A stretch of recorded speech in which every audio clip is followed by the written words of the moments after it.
araw po sa inyo lahat. Dito po tayo ngayon sa alumni building ng UP Balara, kung saan po ay ginaganap dito yung 51st anniversary ng Noel Pan. Yung Noel Pan po yan po yung foundation ng artista. So, Movie Welfare Foundation po yan. So, karamihan dito yung mga artista, yung mga cons, kontrabida, mga talent, stuntman.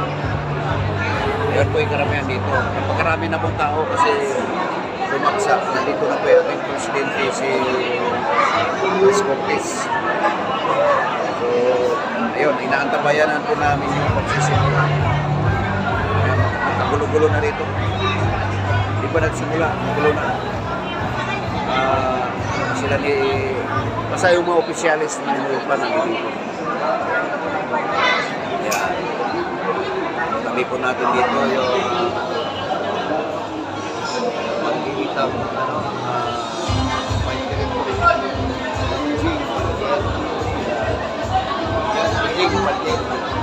yan pa yung double ni Tulapin ngayon sa Batang Quiapo.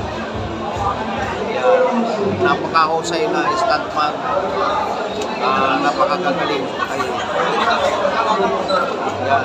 Actually po, meron siyang coming soon na binubuong stuntman, yung Dangerous stuntman. Sabi niya si Maritin Samuel, si Iris Villa, ating veterans actor, veterans stuntman, Nas Espinosa, ayun po sa Dolo. Makarami na tao dito. So ayan, ikot natin.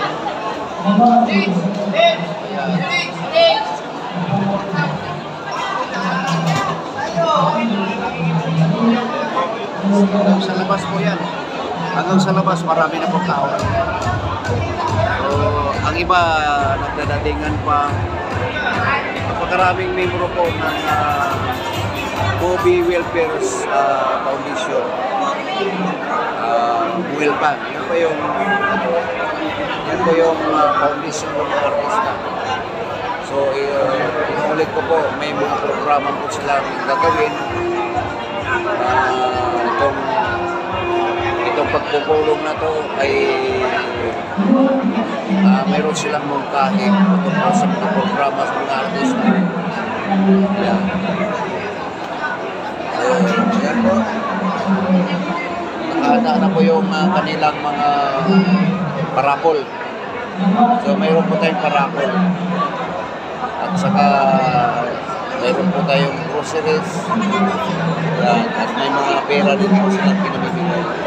Yan. Napakagandang ganda yung kanilang mga ginagawa para sa mga artista ng pelikulang Pilipino. Yan po.